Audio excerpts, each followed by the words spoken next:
Hello, I'm Angela Hogan from Norfolk, Virginia, and today I'm going to talk with you about allergy testing. The title of my talk is Testing, Testing, 1, 2, 3, and the right test would be.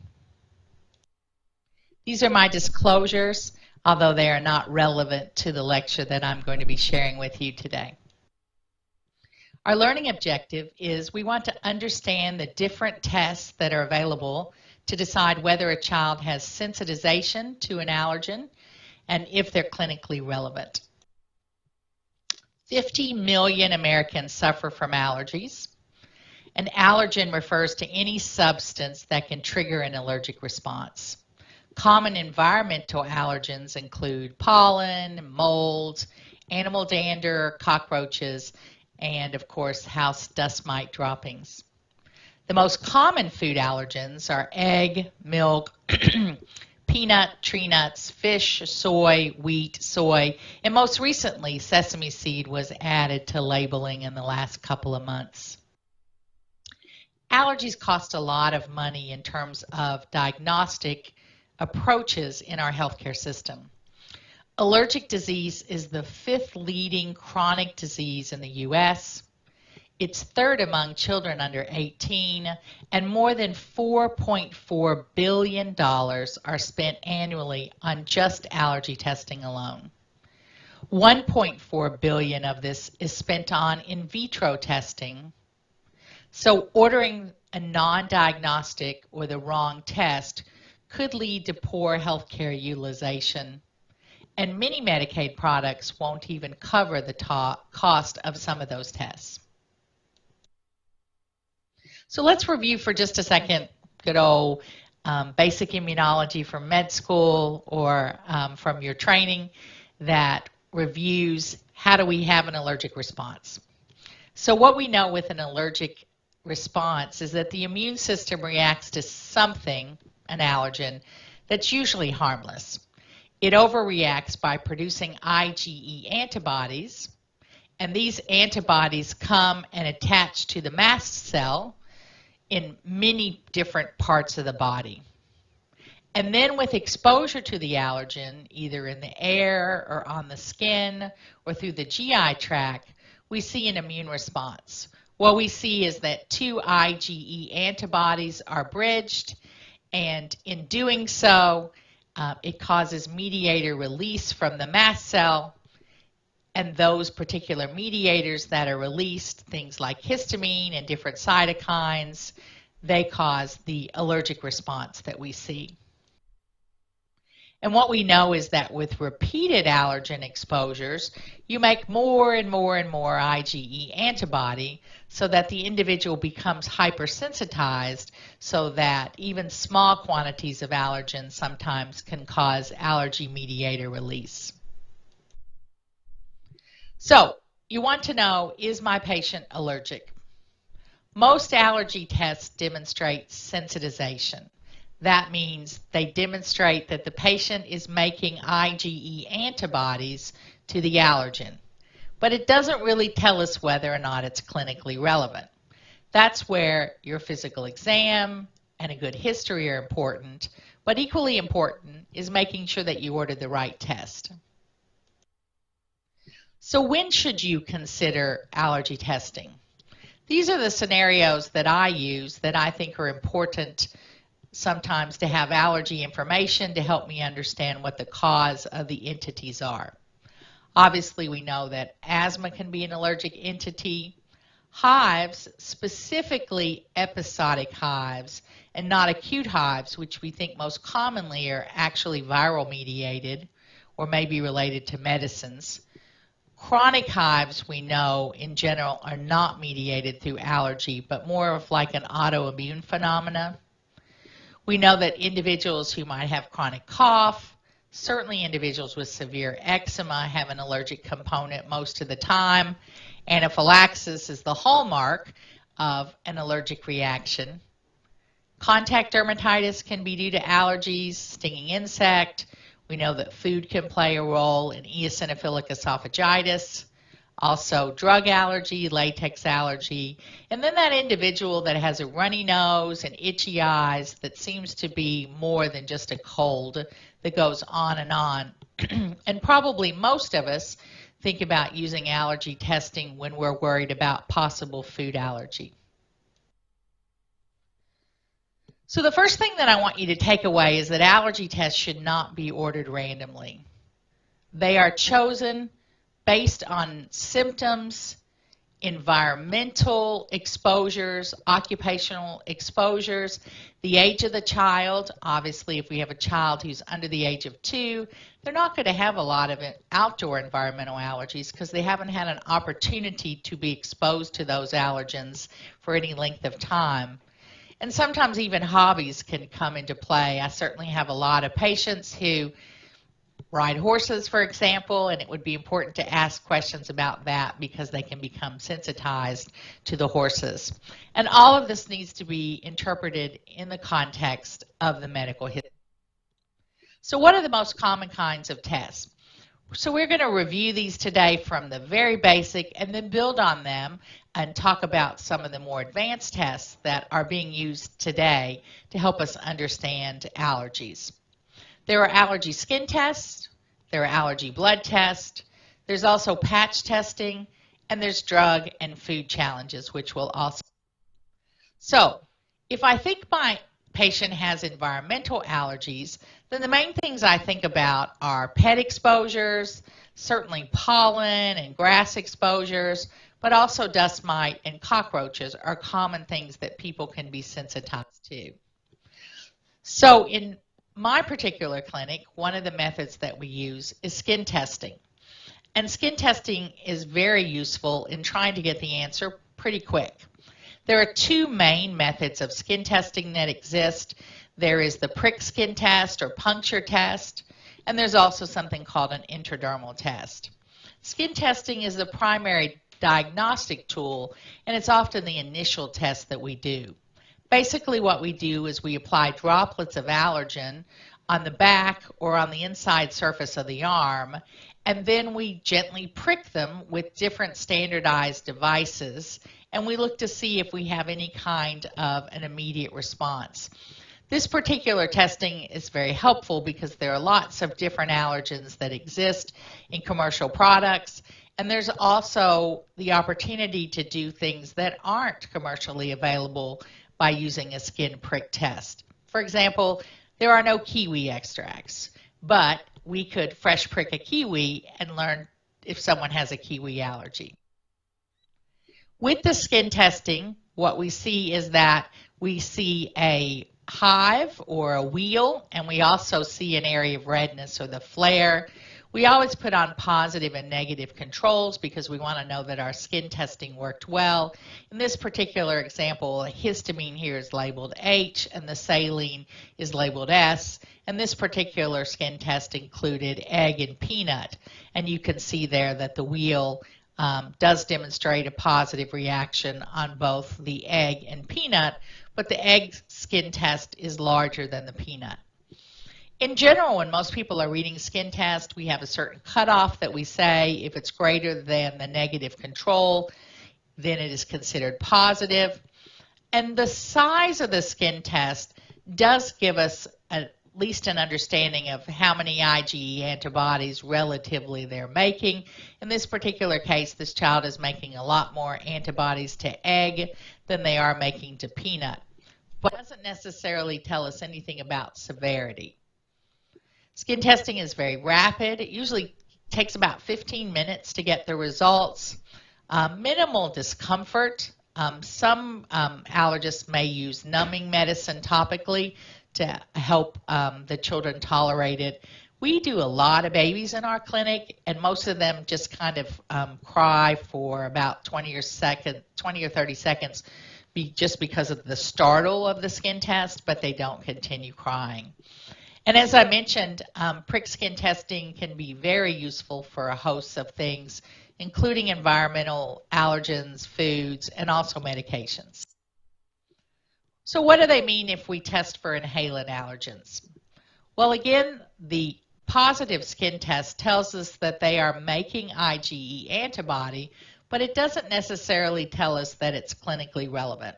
For example, if you got skin tested in my particular area and we skin tested you to tumbleweed, there is no tumbleweed here in Norfolk, Virginia, so that would be a skin test that would not be clinically relevant. It wouldn't be causing your allergy symptoms because we don't have any tumbleweed. So it's very important that you make sure the allergens that are being tested are relevant to your area and that the exposures are occurring. That would be important to tie into whether or not they're allergic. The value of the skin test, though, of a negative skin test is very high because it essentially excludes that they're allergic to that. And a lot of families come to me, for example, and want me to rule out whether or not they have a dog or a cat allergy because they're thinking about getting a pet. And the negative skin test for that can be very helpful. The other skin test that we do is an intradermal test.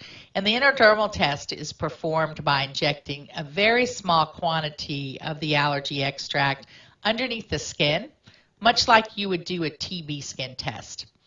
And again, we do a negative control and we compare the positive skin test to the negative control.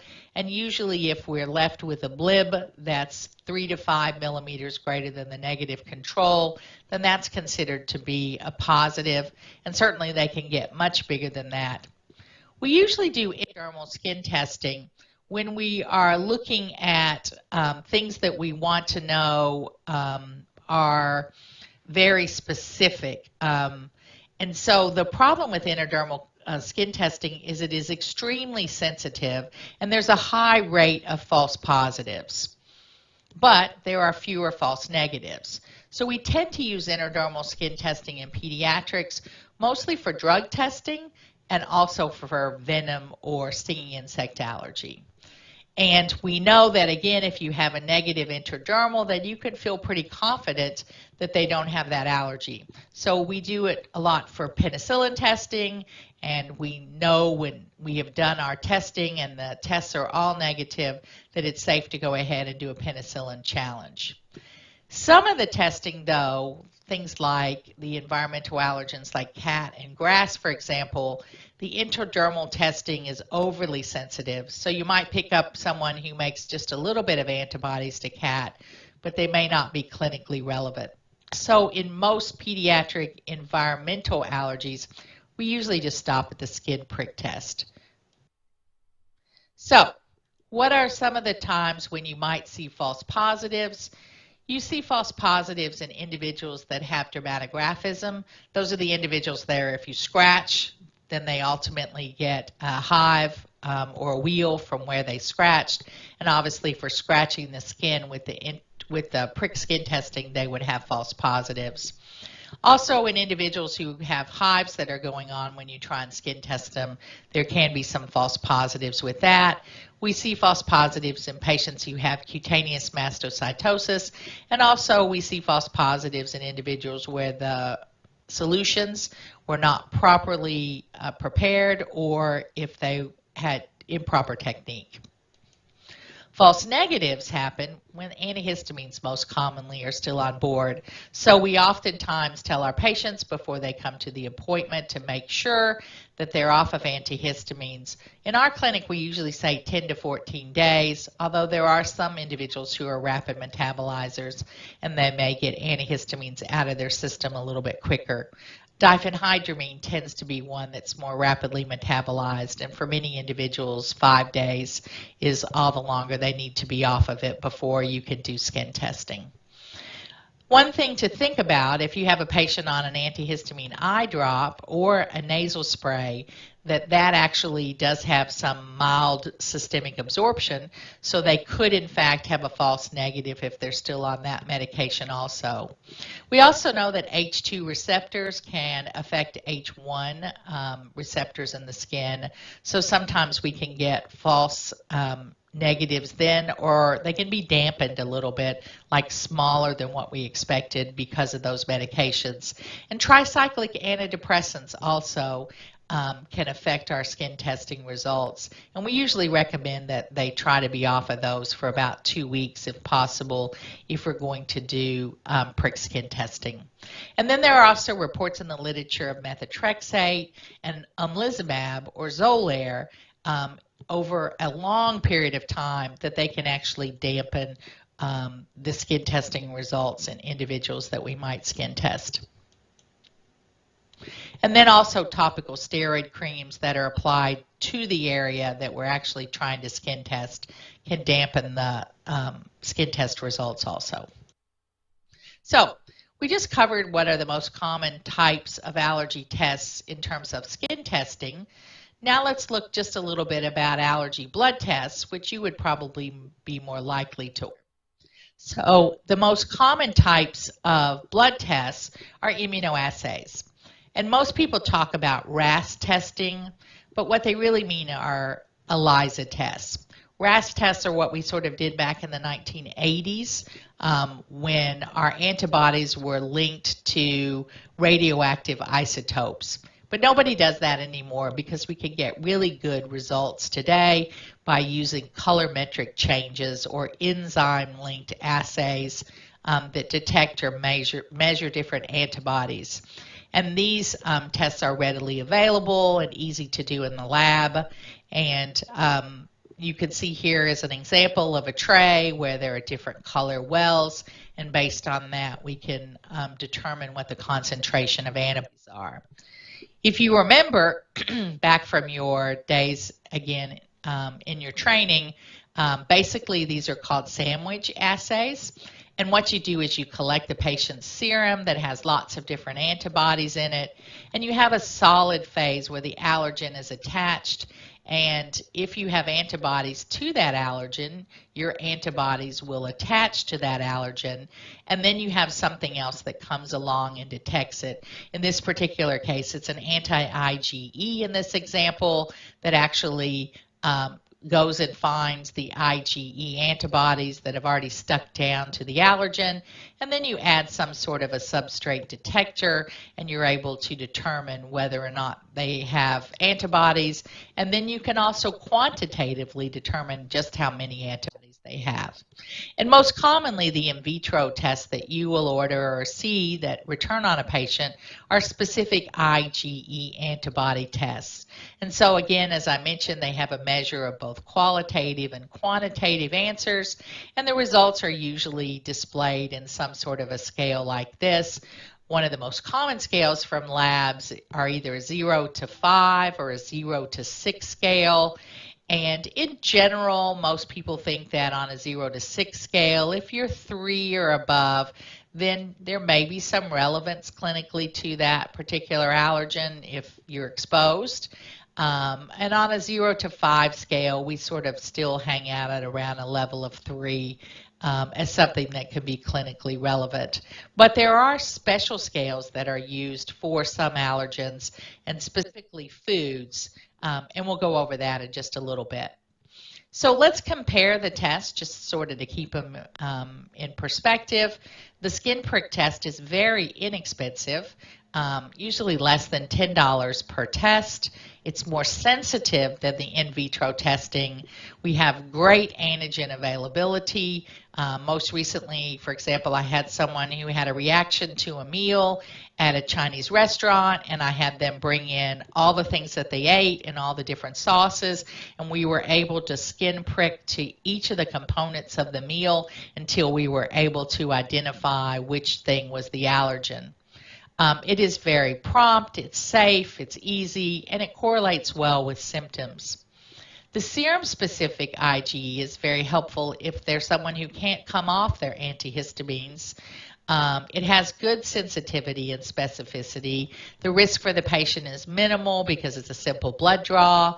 It's not affected by their skin condition, so if you have a patient that has head-to-toe eczema, for example, and there's really no open area to be able to skin test, then the blood test can be very helpful.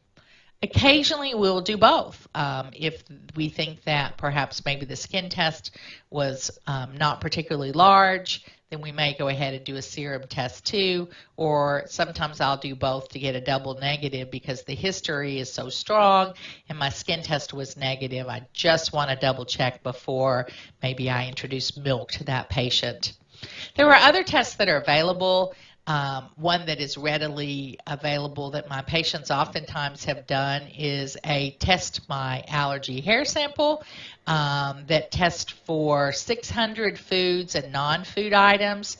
And what I want to say is there's not a lot of good evidence-based medicine to say that this test has any validity whatsoever, but it is often one that my patients have done. But more commonly, what I see them getting are IgG tests or IgG4 tests, most commonly to foods. And what we know is that IgG tests really measure exposure and do not have anything to do with allergic symptoms or allergic disease. But there are multiple other tests that are listed here, and all of these tests are unproven and non-diagnostic tests for allergies.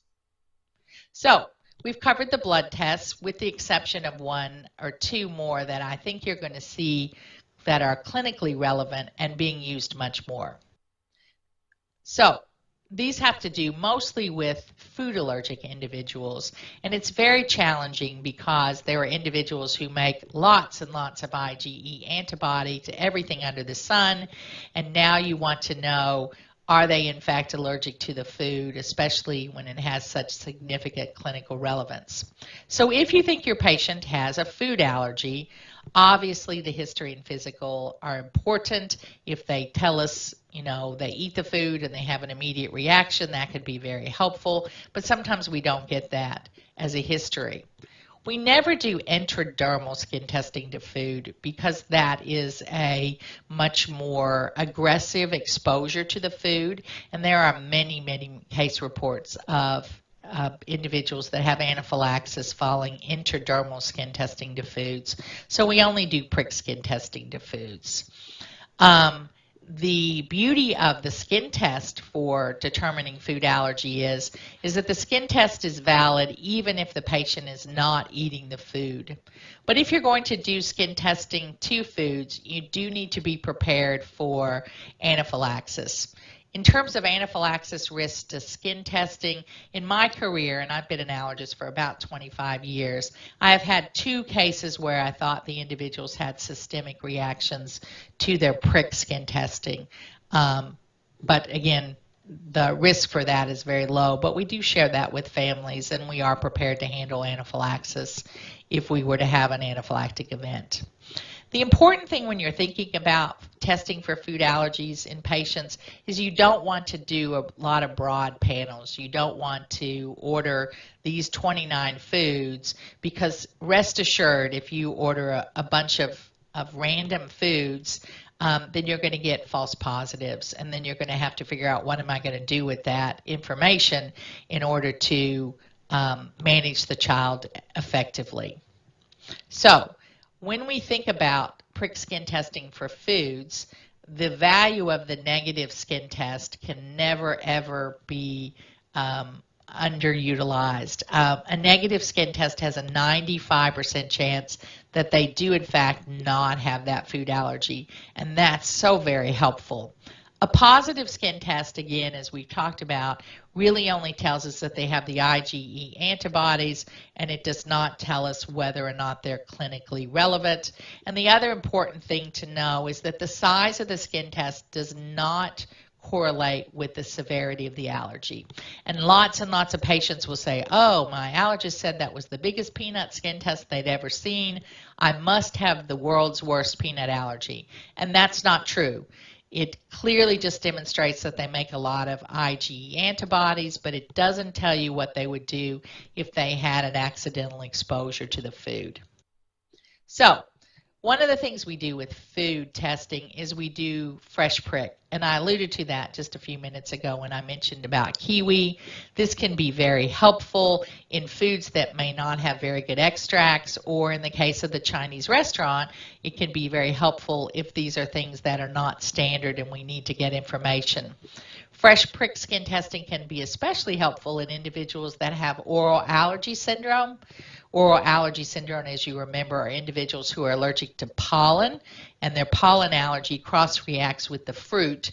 And so when they eat that particular fresh fruit, they may have symptoms of itching in their mouth, or maybe an itchy tongue, or they might even feel like their lips get a little bit puffy. But if they were to cook that fruit or peel that fruit and remove the cross-reactive allergens that are usually on the skin, then those individuals have much less symptoms. So doing a fresh prick for those can be very helpful also. And then when we talk about doing in vitro testing for foods, things really get a little bit complicated. As I mentioned earlier, oftentimes the blood work is reported back in a scale from 0 to 6 or 0 to 5, but there are different numbers that we know sort of correlate better with clinical significance to each of the individual foods, and those numbers are not the same. These numbers have been determined based on research, and the most prevalent numbers are here in this green box, and these numbers have been determined in patients who had eczema and food allergies, but they can be helpful to try and get you in the right ballpark. The positive predictive values of 95%, you can see here for milk and peanuts and eggs and fish, are in individuals that are over the age of 2, and you can see that in individuals less than the age of 2, the numbers do go down of clinical significance for both milk and eggs. These tests can be helpful, but again, the history is very important. Of the tests that are available, the ones that are most commonly used on the market are the ones that are from Phadia Immunocap, or CAPFIA, or CAPRAST is what a lot of individuals call that. And again, it is important to differentiate where the test is and what kinds of values they are listing as normal, and going back to a different scale for at least the most important 9 allergens. Let's talk just a moment about component testing. Component testing is being used a lot more often, and it's something that may have some good clinical significance. What component testing is looking at the different parts of the protein that people can make antibodies to. I usually explain it as, let's say peanut, for example, is a big blob. The protein is denatured and unraveled, and people make antibodies to different epitopes that exist on the peanut protein. And so, for example, for peanut, there are 16 or 17 different epitopes that people can make antibodies to, and based on which of the epitopes people make antibodies to, we can understand their allergy pattern a little bit better. So looking at different components can help us understand different immune responses, and sometimes there are some components that are heat stable or heat labile. And in the case of like egg and milk, we can look at things like ovomucoid or casein, which are both more heat resistant components of those particular allergens. And by knowing what those number values are, it helps us understand perhaps if the patient may be able to eat baked egg or baked milk and may not be ready for raw or partially cooked egg or milk. So component testing is very useful. If you have someone who has a strong history to the food and they've been shown to have the reaction by skin testing by prick alone, and their history supports it, there may be no need for component testing. But it is a tool that's up and coming and helps us understand. It also helps us understand some cross-reactivity patterns too. So you're going to be hearing a lot more about component testing. Some examples of component testing are here. There are different components here for wheat. In this particular group, the TRIA19 or gliadin happens to be a component we test when we're looking for individuals that might have wheat exercise-induced anaphylaxis. They tend to be positive to this component. Under egg, you can see here the ovomucoid is listed. That is the heat-resistant protein for egg, and when that number is super high, we feel like they won't be able to eat baked egg potentially. You can see here for milk, casein is listed as a component. Again, that's the more heat-resistant component, and when that number is super high, we worry that they may not be able to eat baked milk. And then here are the peanut components that are most commonly ordered. And I highlighted ERA H2 because ERA H2 is now being suggested that it may be a helpful screening tool when we're looking at kids that have not been exposed yet to peanut, and whether or not it's safe to do that as we try to implement the LEAP studies and look at allergy prevention. So you'll hear more probably about ERA H2. There's also another test called the basophil activation test. Basophils are important effector cells in the immune system, and in this particular test, they collect basophils from an individual, and then they expose them to the food that we're concerned about, most commonly peanut, egg, or milk, and based on how readily they upregulate different receptors on their surface, then that is maybe a reasonable predictor that they might fail a food challenge. And that they are not only just sensitized but clinically relevant. And this is a test that is still experimental, quote unquote, but is gaining in popularity and may be important, and you may see more and more reports over time. Not quite prime time yet, but moving up in the importance in the food allergy world. The diagnostic gold standard for deciding whether or not a patient has a food allergy is a food challenge. You can do elimination diets. We usually recommend that they be no longer than 2 to 3 weeks. And if you're going to take a food out to see whether or not you get improvement, like for example in eczema, then you should be quick to return it back to the diet and maybe take it away and return it and take it away and return it at least 2 or 3 times to prove to yourself that it does make an impact. When we think about food challenges, the gold standard, of course, is the double-blind, placebo-controlled. I guess this one would be a quadra-blind, placebo-controlled individual. But for most of the challenges we do in our clinic, they are just open challenges, and the patients will clearly react if they're allergic to the food, and it's pretty easy to interpret the result.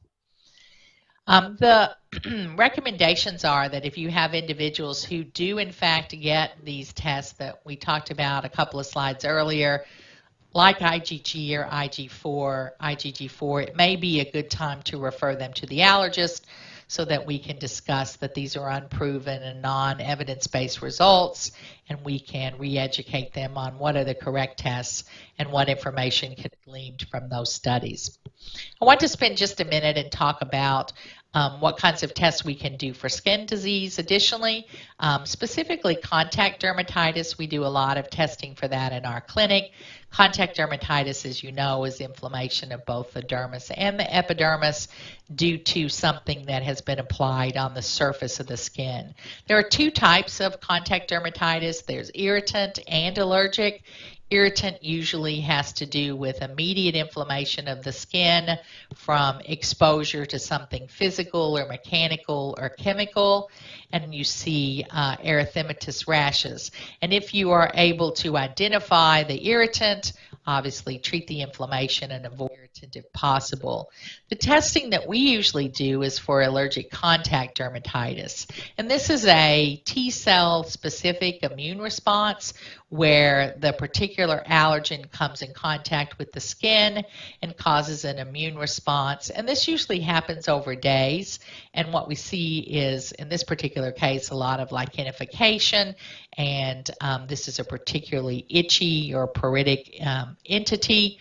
And where you see the rashes oftentimes helps as a clue as to what the offending agent may be. The most common allergens in children in North America are nickel, neomycin is one we see pretty often. And what we do to try and diagnose that is epicutaneous patch testing.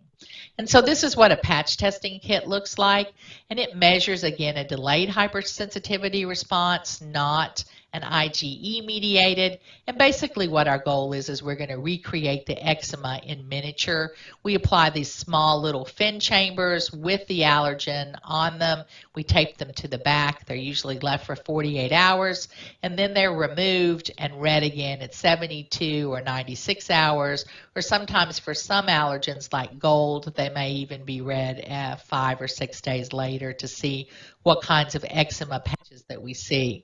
And this is an example of a true test, which is a standardized panel that has 36 different allergens that both dermatologists and allergists use across the country to try and determine why someone might have an allergic contact dermatitis. And here's an example of patients in our clinic that get patch testing before they have a pectus surgery. The pectus procedure that they get is called the Nuss procedure, and it's for pectus excavatum.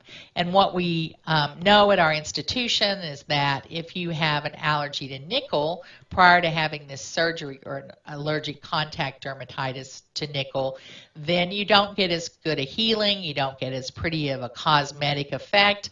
So in those patients prior to their surgery, we do patch testing to make sure that the nickel rod will be tolerated, and if it's not, then they get switched over to a titanium rod. And this is the reading scale, just an example of how we read allergic contact dermatitis. You can see that in individuals who are strongly positive, they develop vesicles and a bullous reaction. And then when it's more of an irritant, we see sort of a follicular or patchy pattern. So, as a result of attending our session today, what I was hoping is that you would know when you should refer a patient for skin testing and some of those different scenarios we've talked about. You hopefully have a pretty good feel for the types of in vitro testing that's available and have some beginning concepts on how you might interpret that particular data and what tests you don't want to order, i.e. IgGs.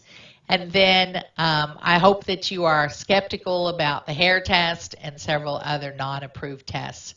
And know that there are many tests that are available for patients in helping us utilize the healthcare system and determine if they are allergic.